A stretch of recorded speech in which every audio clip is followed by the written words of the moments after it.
Falei para a menina, pode trazer que eu cuido. E aí cuidei dela e tudo. E quando ela chegou, qualquer pessoa que chegasse perto dela, até eu mesmo no início, ela virava de costas, super submissa assim no chão, sabe? Assim, como se alguém fosse atacar ela e ela paradinha.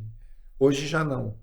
Ela, se eu chegar na minha casa, ela vai pular em cima de você, vai fazer uma Ah, festa, tal, super hoje ela já é carinhosa. feliz. É, mas ela tinha a história dela foi muito ruim, né? Aham. E é isso, são vidas. Aí a gente tem que olhar igualitariamente para o humano e para o animal. Agora vamos voltar um pouquinho na história do zoológico, que eu acho bem interessante.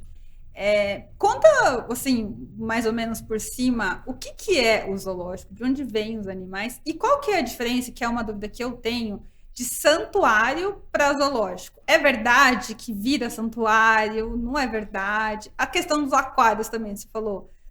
Visitar aquário é uma coisa sustentável, assim?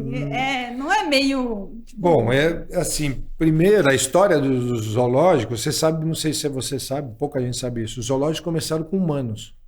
não sabia. Humanos com defeito físico, um anão, um cara que tinha 2,5 metros, um cara que tinha um defeito físico, eles eram enjaulados Aberrações. para mostrar para as pessoas, né? Nossa. Começou com isso. Depois os reis, rainhas começaram a ter animais para dar de presente quando eu recebi uma visita e tal. Era um presente. E aí se tornou o zoológico um lugar de atração para que as pessoas das cidades tivessem contato com animais silvestres exóticos, né? Para que eles conhecessem os animais.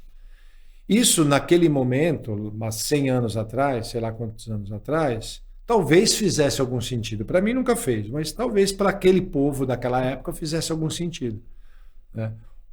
Hoje não, já há muito tempo, existe tecnologia, existe muita coisa para que as pessoas tenham acesso à vida animal e tenham conhecimento e tenham entendimento do que é, sem você acabar com a vida do animal. Então, você tem um zoológico em vários países, já isso acabou, né? Já não existe mais. Na Rússia, inclusive, tem um zoológico que ele é holográfico, você já viu? Então, já tem tecnologia funcionando. A gente poderia fazer isso aqui em São Paulo, né? Zoológico não, desculpa, é circo. O animal Sei. é holográfico, ele não tá lá, é só a imagem dele. Circo em São Paulo, uma lei de um dos meus irmãos também, que não poderia mais ter animal em circo. Isso foi feito há uns 20 anos atrás. Então, hoje, já há muito tempo, os circos que vêm para a cidade de São Paulo não podem ter animais. A configuração de aquário zoológico desculpe a expressão, mas é uma imbecilidade. E as pessoas que frequentam não têm noção, eles não são culpados, né? Porque a criança gosta de ver, é bonito e tal. É como as baleias no SeaWorld em Miami, né? E na Disney, já não tem mais, né? Então, os tempos mudaram, a gente tem que ter outras formas de lidar com as coisas, principalmente com vidas, né? E Porque também animal não é atração, né? Animal não, é animal. eu tive quando eu fiz a lei da proibição dos zoológicos, na verdade eu fiz porque me veio uma informação que um parque aqui em São Paulo que estava sendo fizeram uma licitação para privatizar o parque e que eu não tenho nada contra, que eu acho que às vezes o parque merece ser privatizado para dar um melhor atendimento à população, enfim. Mas que esse parque, uma das empresas que estava concorrendo para fazer o parque, eu não vou citar nomes, para não tem, já passou, não tem motivo nenhum. Parece que ela tinha um projeto de fazer um aquário gigante dentro desse parque aqui na cidade de São Paulo. Quando eu soube disso, eu coloquei a lei em pé e votei e aprovei antes de eles conseguirem fazer o parque. No final, não foram eles que ganharam a concorrência, então também foi menos mal. Mas a lei foi aprovada, foi sancionada pelo Bruno Covas, né, na época ele prefeito, e então hoje não pode ter novos. Eu não posso legislar Nos pelo antigos. que tem, que é o zoológico aqui de São Paulo, que é do estado, que eu fiz pedidos ao governador à época que ele fez. Hoje o zoológico é particular, né, ele foi privatizado também, e foi um pedido que eu fiz na época para que eles acabassem pelo menos não trouxessem mais animais e não procriassem animais ali dentro.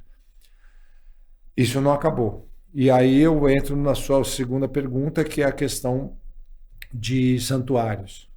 Existem santuários que são dignos de defender um animal. Agora, existem santuários que é fachada, que vende sêmen de animal, que procria, só indo a fundo, investigando, indo olhar muito próximo esse sistema. Mas o tráfico de animais eu já te falei, é um dos 3 maiores volumes de tráfico no mundo, é tráfico de animais.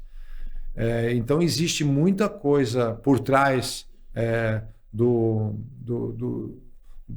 da fala que é importante ter o zoológico para a preservação dos animais. Desculpe, você não está preservando nada num zoológico, né? Se qualquer santuário ou zoológico que não tiver soltura, não é preservação. Você está confinando o animal, cruzando o animal para ter filhotes, né? A gente teve essas girafas que vieram aí agora, e antes disso, há uns 3 anos atrás, eu vi um dado que nasceram, se eu não me engano, mais de 20 girafas no zoológico de São Paulo, que foram para outros zoológicos, foram para outros países e tal. Então, assim, qual é a ideia de você querer preservar um hipopótamo, cruzando o hipopótamo, tendo um filhote que vai ficar preso naquele lugar? Não vai ser devolvido para a natureza. Então, se não tem soltura, na minha opinião, não existe preservação animal. E não existe sustentabilidade animal. É comércio. E tem muitos zoológicos que falam, tipo, já tentei pesquisar assim para fazer matéria, entender de fato, e ninguém nunca foi tão claro quanto você foi agora, que tem animal que chega doente, aí a gente cuida dele, e por isso que o zoológico existe. Como que você vê isso? É verdade? Então, não é? Mas se esse animal... a gente tem aqui em São Paulo um departamento do meio ambiente que cuida de animais que são resgatados na rua e tal, e eles vão ali para o Anhanguera, que é um lugar que eles são primeiro fazer uma reciclagem e depois tem o trabalho de soltura. Então, quando tem trabalho de soltura, você pode regenerar o animal, que ele está doente, está com um problema, você tenta... existem técnicas que eu não conheço, porque eu não sou veterinário, mas existem técnicas muito importantes que, por exemplo, quanto menos o ser humano aproximar daquele animal que ele está cuidando para a soltura, vai ser melhor para o animal.